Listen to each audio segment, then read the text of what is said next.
Hello and welcome everyone. आजच्या नवीन व्हिडिओमध्ये पुन्हा एकदा आपणा सर्वांचं स्वागत. आपल्या या क्रॅश कोर्सच्या सिरीजमध्ये आज आपण पाहणार आहोत फंडामेंटल अनालिसिस. फंडामेंटल अनालिसिस काय असतं त्याबद्दल आज आपण डिटेल अनालिसिस करणार आहोत. आणि एक नव्हे तर अशा 2 व्हिडिओज मी आपल्यासमोर घेऊन येत आहे. खूपच असं इंटरेस्टिंग आता हा पार्ट असणार आहे. So let's start the video. सुरुवातीला आपण बेसिकली फंडामेंटल अनालिसिस करतो हे सर्वांपर्यंतच आता आहे, की इन्व्हेस्टमेंटच्या पर्पजसाठी आपण फंडामेंटल अनालिसिस करत असतो. मग नक्की फंडामेंटल अनालिसिस करत असताना आपल्याला काय पाहायचं असतं, हे आपल्याला कळलं पाहिजे. आपण अनालिसिस करतो, कसलं करतोय? येस, कसलं करतो आपण analysis?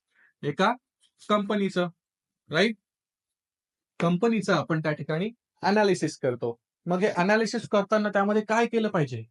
So basically अनालिसिसचे majorly 2 type आहेत हे सुद्धा आपल्याला माहिती आहे. एक आहे फंडामेंटल आणि दुसरं आहे तुमचं टेक्निकल. टेक्निकल अनालिसिसवर आपण खूप इन डेप्थ असं अनालिसिस पुढे घेऊन येणारच आहोत. पण आज आपला पूर्ण फोकस असणार आहे आपल्या फंडामेंटल अनालिसिसवर. मग हे फंडामेंटल अनालिसिस नक्की आहे काय? सो पाहूया या व्हिडिओमध्ये.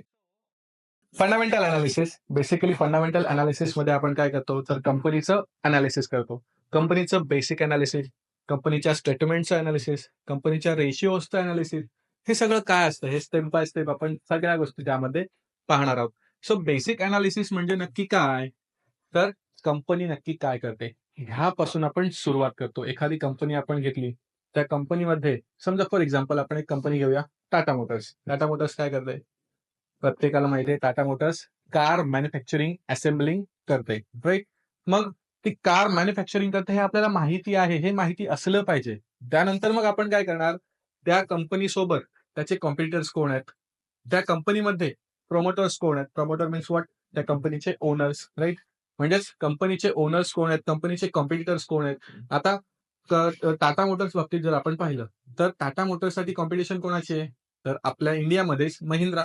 सो हे कॉम्पिटिटर्स आहेत. मग कॉम्पिटिटर जर चांगले परफॉर्म करत असतील, तर टाटाच्या शेअरची प्राइस डाऊन येऊ शकते की नाही? ऑब्व्हियसली येऊ शकते. मग हे कॉम्पिटिटर कोण असतील? त्यांचे प्रमोटर्स कोण असतील? ह्यासारख्या बेसिक लेव्हलच्या गोष्टी आपल्याला तिथे पाहायच्या असतात. त्यानंतर मग पुढे गेल्यानंतर स्टेटमेंट अनालिसिस. हे स्टेटमेंट्स कोणते-कोणते असतात? आपल्याला प्रत्येकाला माहिती आहे, right? Profit and loss statement. त्यानंतर मग बॅलन्स शीट. त्यानंतर मग कॅश फ्लो, राइट? ह्यासारख्या काही स्टेटमेंट असतात, ह्याचं अनालिसिस आपण तिथे करतो. रेशिओ अनालिसिसमध्ये मल्टिपल रेशिओज आहेत. त्यापैकी काही ठराविक रेशिओज आहेत, की जे बेसिकली पीई रेशिओ, पी-बी रेशिओ, त्यानंतर मग करंट रेशिओ, त्यानंतर मग debt to equity ratio, right? ह्यासारखे रेशिओज आहेत, यांचं आपल्याला तिथे अनालिसिस करायचं असतं. काय असतं? एक-एक करून आपण पाहूया. सुरुवात करूया आपण आपल्या बेसिक अनालिसिस पासून. मग बेसिक अनालिसिसमध्ये व्हॉट कंपनी डू? कंपनी काय करते?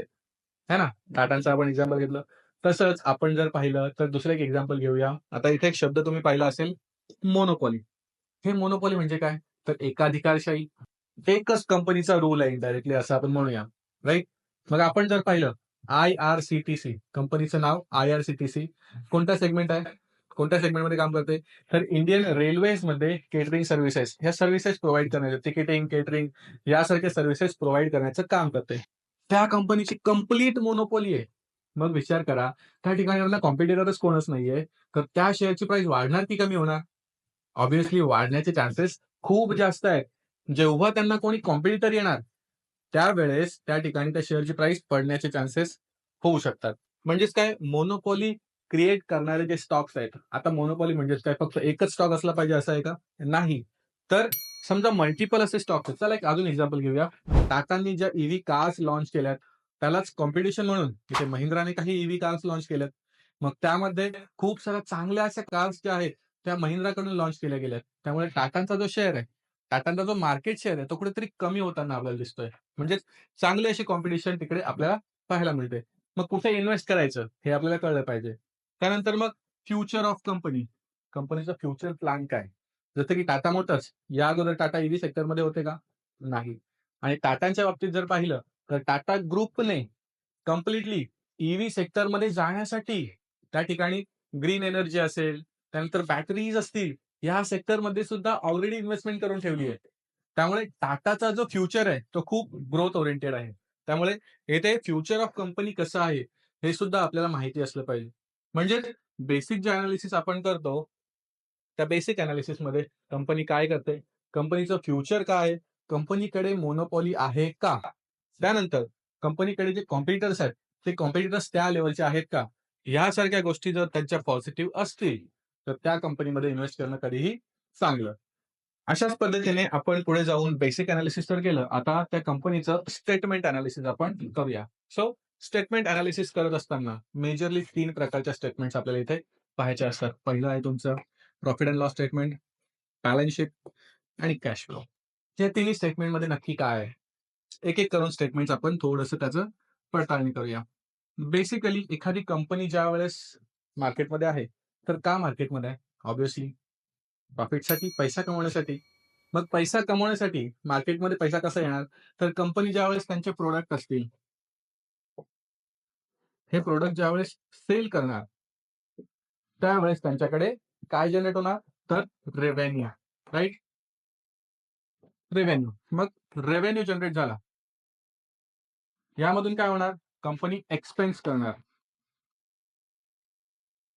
कंपनी खर्च करणार ना. सिंपल एक साधी गोष्ट सांगतो. स्टेटमेंट एनालिसिस हे खूप ईझी आहे. सिंपल माझ्याकडे किती रुपये आले, माझ्या हातातून किती खर्च झाले आणि माझ्याकडे किती उरले.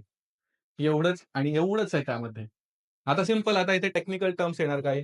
रेव्हेन्यू किती झाला, मग एक्सपेन्स किती झाला, त्यामध्ये मार्केटिंग एक्सपेन्स असेल,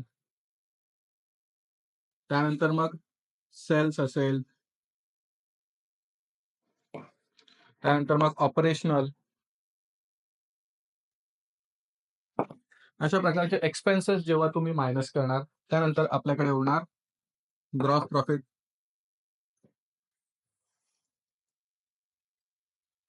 हे ग्रॉस प्रॉफिट आपल्याकडे ज्यावेळेस उरणार, त्यानंतर मग त्यामधून सुद्धा आपण कंपनी रन करण्यासाठी काही लोन्स वगैरे घेतले असतील, त्यामधून आपण त्यांचा जो इंटरेस्ट आहे, तो इंटरेस्ट पे करणार आणि त्यानंतर मग गव्हर्नमेंट बसलीच आहे आपल्याकडनं टॅक्स घेण्यासाठी. जे टॅक्स आहे आपण टॅक्स पे करणार आणि फायनली म्हणजे तिथे मी लिहितो PBIT profit before interest tax आणि मग PBT प्रॉफिट बिफोर टॅक्स आणि फायनली होतो तो म्हणजे नेट प्रॉफिट, राईट? म्हणजे यासारख्या ज्या गोष्टी आहेत, यासारख्या गोष्टी आपल्याला पाहायच्या असतात प्रॉफिट अँड लॉस स्टेटमेंटमध्ये. मग यामध्ये इम्पॉर्टंट अशा गोष्टी कोणत्या आहेत? तर सगळ्यात महत्त्वाचं म्हणजे माझ्याकडे किती रुपये आले आणि किती रुपये उरले. म्हणजेच काय? माझ्याकडे रेव्हेन्यू किती जनरेट झाला आणि नेट प्रॉफिट किती आहे. एवढं जरी आपल्याला कळलं तरी इनफ आहे. आणि यांनाच म्हटलं जातं टॉप लाईन आणि याला म्हटलं जाईल तुमचं बॉटम लाईन. सिंपल कन्सेप्ट आहे. की एवढंच आपल्याला इथे माहिती असलं पाहिजे. काय कठीण होतं का सांगा? स्टेटमेंट रीड करणं आपण म्हणतो, की यासाठी कंप्लीटली फायनान्स बॅकग्राऊंडचं असलं पाहिजे, अकाउंट्सचं नॉलेज असलं पाहिजे, एम-बी-ए केलेलं असलं पाहिजे. काही आवश्यकता नाहीये. साधं अधिक वजाबाकी जरी माहिती असेल ना, तरी इनफ आहे. तुम्हाला असं दिसतंय, की माझ्याकडे किती अमाउंट आली. म्हणजे काय आता सिंपल आपण एक एक्झाम्पल घेऊया. रिलायन्स किंवा टाटांचं. टाटांच्याकडे सेल्स झाल्यानंतर, कार सेल्स झाल्यानंतर त्यांच्याकडे किती रेव्हेन्यू जनरेट होतो. तो रेव्हेन्यू जनरेट झाल्यानंतर त्यांचे एक्सपेन्सेस आहेत, खर्च आहेत, मार्केटिंग करतायत, है ना? ब्रँडिंग करतायत, सगळ्या गोष्टी करतायत, त्यासाठीचा खर्च आहे. सेल्स, त्या ठिकाणी जे सेल्स पर्सन असतील त्यांचा खर्च आहे. ऑपरेशन म्हणजे जे तुमचं कंपनी चालवण्यासाठी एखादी आउटलेट असेल, ते त्यांनी रेंटेड घेतलं असेल, तर रेंट असेल, लाईट बिल असेल, हे बेसिक मी सांगतोय गोष्टी. यासारख्या अजून भरपूर गोष्टी असतात. ते ऑपरेशनमध्ये क्लिअर होतात, कव्हर होतात. त्यानंतर मग टाटांनी लोन सुद्धा घेतलं असेल, मग ते लोन रिपेमेंटसाठीचे आणि मग टॅक्स. यासारख्या गोष्टी मायनस केल्यानंतर आपल्या हातामध्ये होतो तो नेट प्रॉफिट. एवढंच या ठिकाणी आपल्याला पाहायचं असतं. तरी सुद्धा आपण त्याला किचकट समजतो. ईझी आहे. येस. मग हे जर आपल्याला माहिती असेल, तर प्रत्येक कंपनीचं तुम्ही स्टेटमेंट एनालिसिसमध्ये प्रॉफिट अँड लॉस स्टेटमेंटचं एनालिसिस इझिली करू शकता. त्यानंतर मग पुढचं जे आहे, मागे येऊया आपण बॅलन्स शीट. सो बॅलन्स शीटमध्ये नक्की काय असतं? तर बेसिकली ॲसेट अँड लायबिलिटीज.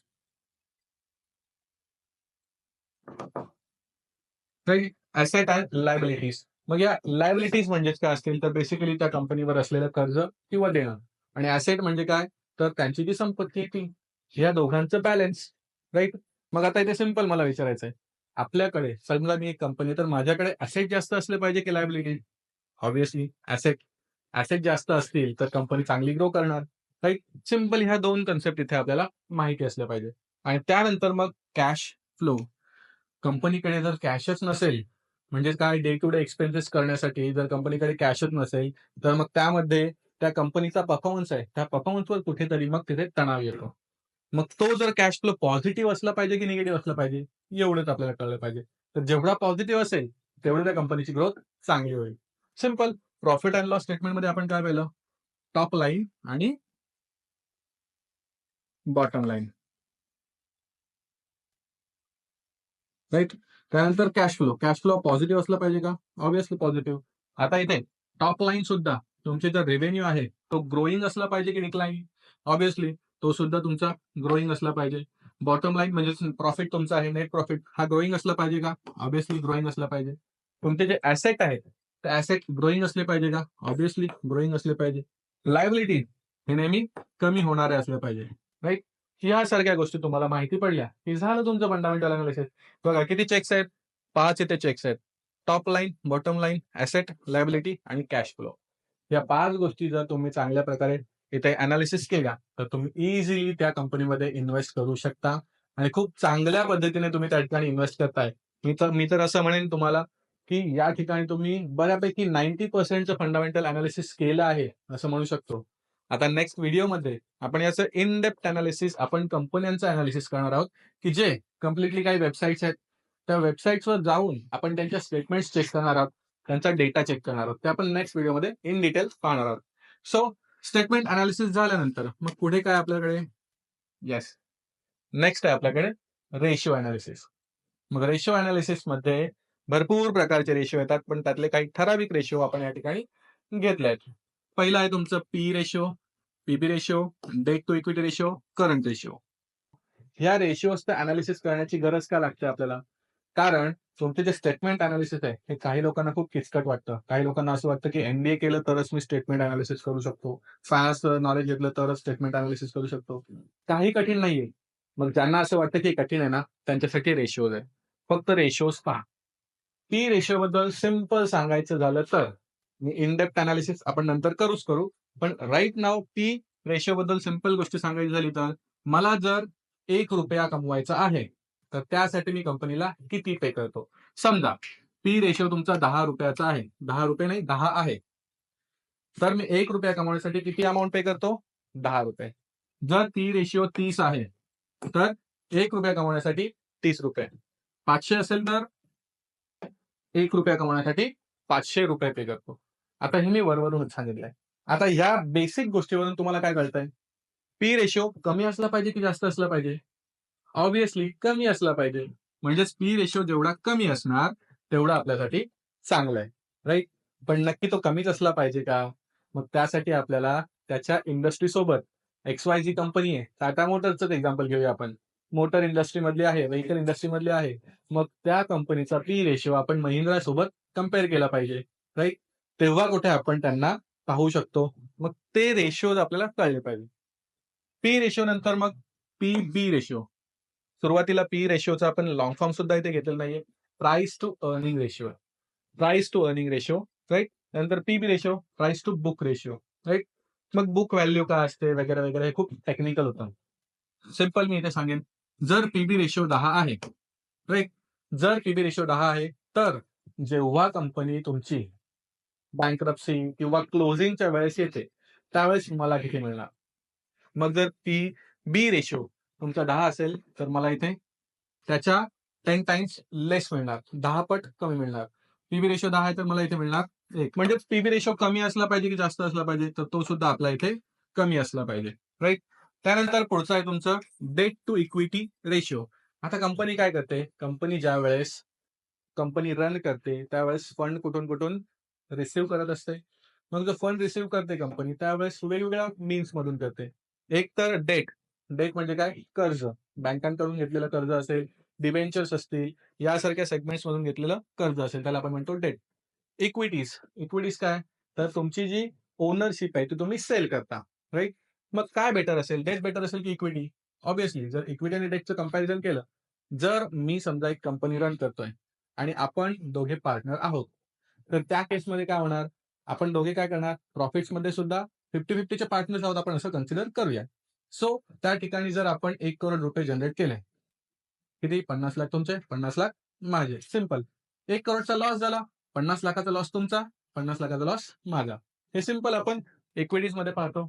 पण तेच जर आपण बँकेकडून कर्ज घेतलं असेल, 10,00,00,000चं कर्ज घेतलंय. आता त्या वर्षी आपल्याला प्रॉफिट झालाच नाही. समजा मला, माझी कंपनी आहे, मला प्रॉफिट झालाच नाही. तर 10,00,00,000च्या कर्जाला मला त्या ठिकाणी इंटरेस्ट पे करावा लागेल की नाही? करावाच लागणार आहे. बँक थोडी ना सांगणार आहे, की तुम्हाला प्रॉफिट झाला आहे, तर तुम्ही आता जास्त करा किंवा लॉस झालाय, तर तुम्ही नका करू, असं काय सांगणार आहे का? नाही. बँक सांगेल, "सरजी, तुमचा जो इंटरेस्ट आहे, तुमचा जो आहे, तो पे करा, विषय संपला." है ना? म्हणजे तिथे लायबिलिटी आपल्याला फुल आहे. पण इथे काय होतं, लायबिलिटी आपण डिव्हाईड करून घेतो. है ना? प्रॉफिट आणि लायबिलिटी दोन्ही आपण इथे डिव्हाईड करून घेतो. मग या ठिकाणी सिंपल आता मला सांगा, कंपनीवर कर्ज जास्त असलं पाहिजे की इक्विटी जास्त असली पाहिजे? ऑब्व्हियसली कोणी म्हणेल इक्विटी जास्त असली पाहिजे. पण काही केसमध्ये कर्ज असणे सुद्धा चांगलं आहे. कधी? जेव्हा तुमची रिपेइंग कपॅसिटी चांगली आहे, त्यावेळेस तुमच्याकडे डेट जास्त असलं तरी सुद्धा चालेल. म्हणजेच हे basically P ratio, पी-बी ratio, debt to equity ratio यासारखे जे रेशिओज आहेत, या रेशिओजमध्ये आपण पाहिलं तर डेटपेक्षा इक्विटी कधी जास्त असलेली चांगली आहे. त्यानंतरचा आहे करंट रेशिओ. करंट रेशिओ म्हणजेच काय? तर करंट रेशिओमध्ये समजा त्या कंपनीची रिपेइंग कपॅसिटी कशी आहे, हे चेक केलं जातं. जर कंपनीची रिपेइंग कपॅसिटी चांगली आहे, तर ते सुद्धा कंपनीसाठी फायदेशीर असतं. त्यामुळे रेशिओ एनालिसिसमध्ये ह्यासारखे रेशिओज आपल्याला एनालिसिस करायचे असतात. हे तर जस्ट बेसिक लेव्हलचे रेशिओज आहेत. यासारखे रेशिओज जरी तुम्ही एनालिसिस केले आणि त्या ठिकाणी कंपनीची चेकलिस्ट तुम्ही काढली, तर एवढं जरी केलं, तरी तुम्ही चांगले असे स्टॉक या ठिकाणी पिक करू शकता. आजच्या या व्हिडिओमध्ये आपण बेसिक लेव्हलचं फंडामेंटल एनालिसिस केलेलं आहे. नेक्स्ट व्हिडिओमध्ये आपण लिटल बिट ॲडव्हान्स लेव्हलला त्या ठिकाणी गोष्टी पाहणार आहोत आणि नेक्स्ट व्हिडिओ ही खूपच अशी इंटरेस्टिंग असणार आहे. सो मिलते हैं अगले व्हिडिओ में.